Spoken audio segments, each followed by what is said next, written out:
we got enough money to leave. What do you think?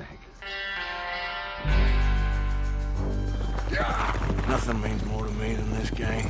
I would kill for it, I would happily die for it. I wish things were different.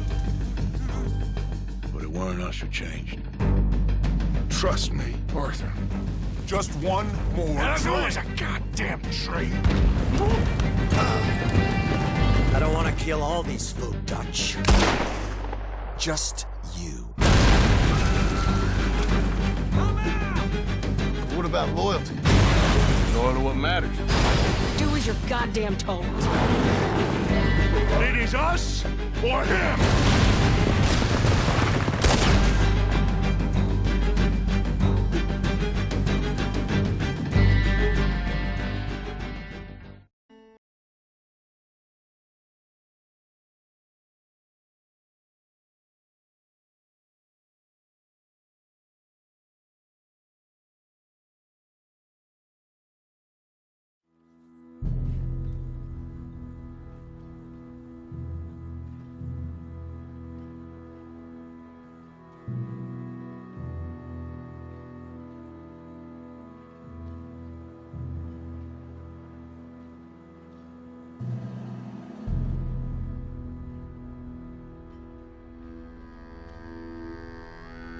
Jackson! Officer Jackson, move those prisoners!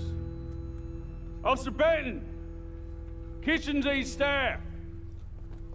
Officer Townsend, those rocks ain't gonna break themselves. What are you standing there for? Get moving! What are you looking at? Go on, get moving!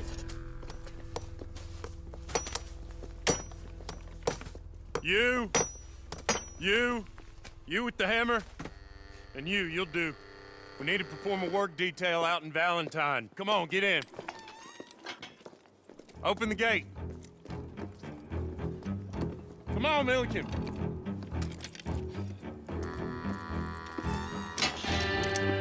Yeah!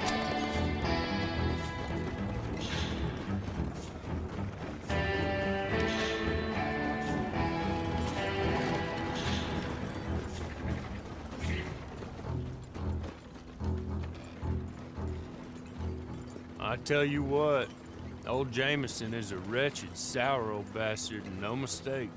You lot stay calm in there. You aren't saying nothing. Well, you are now. Shut up. You know, my wife has acquired ideas significantly above her station. She's been reading too many goddamn books. Personally, I'm against education. Of women, I mean. And men, I guess. Unnecessary. Doesn't add much to the world. Education.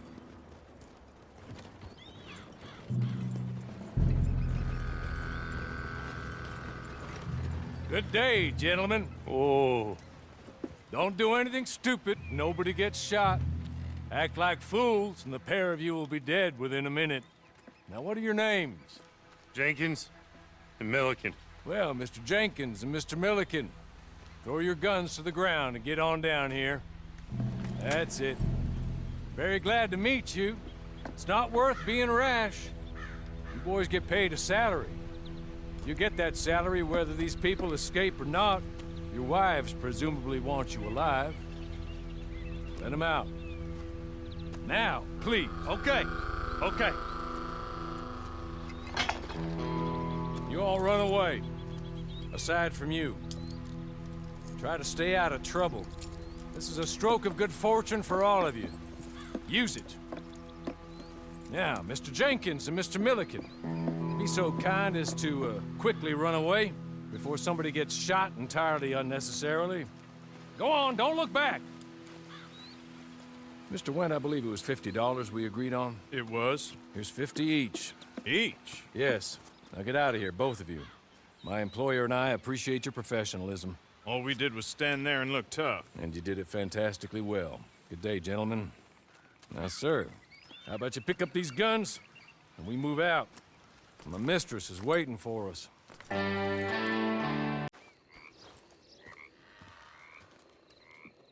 That looks more comfortable. Hawley? Here, madam. Your very good health. I suppose it beats dying, hmm? Mrs. Leclerc's husband was murdered by one of his business partners. And I intend to find out which one. Or rather, I intend for you to find out. And kill them. You're the only person I could possibly trust to do whatever it takes. Because you and your accomplices, you're the only other victims of their lies still alive. You see, you walked into the town at approximately the same time my husband was shot in the back, but by another gun, firing different bullets to those you possessed when you were arrested. These bullets, this was their mistake. You were rounded up and sentenced to death, all because you came to town and didn't talk too much and seemed like you were nasty. Anyway, here they are, the people who run Blackwater.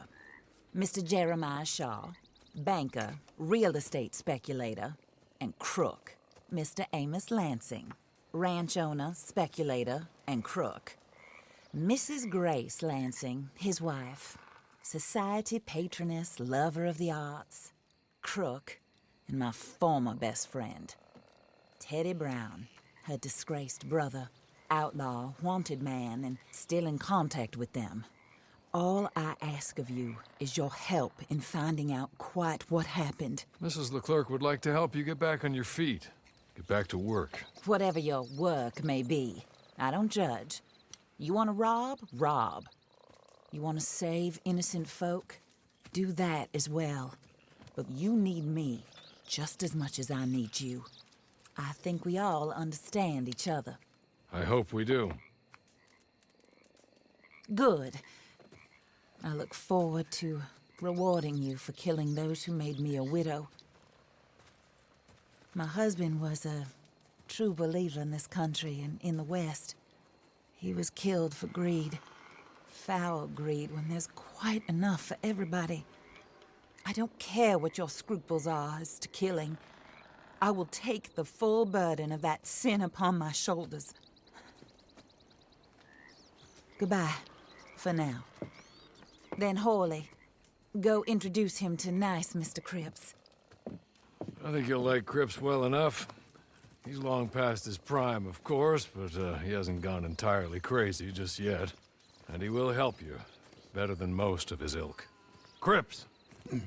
Get up! Hello, partner. Harley. This is your new boss. Oh, pleased to meet you, partner. J.B. Cripps at your service. We'll pay to get your camp established. Mrs. Leclerc is a generous benefactor. And, where are we headed?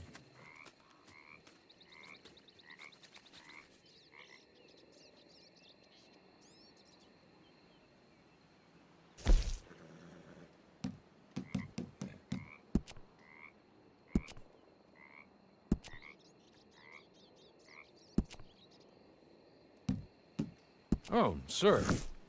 While Cripps is establishing your camp, perhaps you can go to the station and see the clerk, then head to see Clay Davies.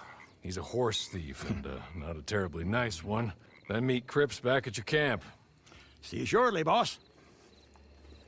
Good luck. Whoa. You must be Harley's friend. He's one of us. He said you also were a discouraged man. I'm very discouraged. Disappointed Alden, that's me. Anyway, it's a pleasure to make your acquaintance. I find your reticence charming. Real charming.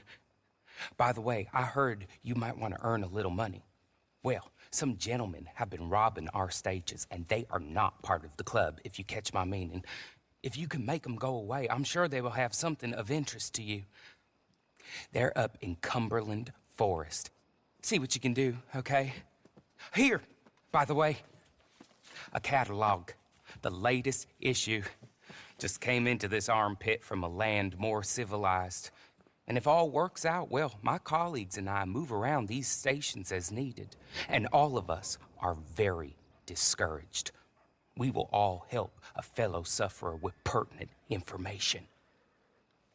Good afternoon, sir.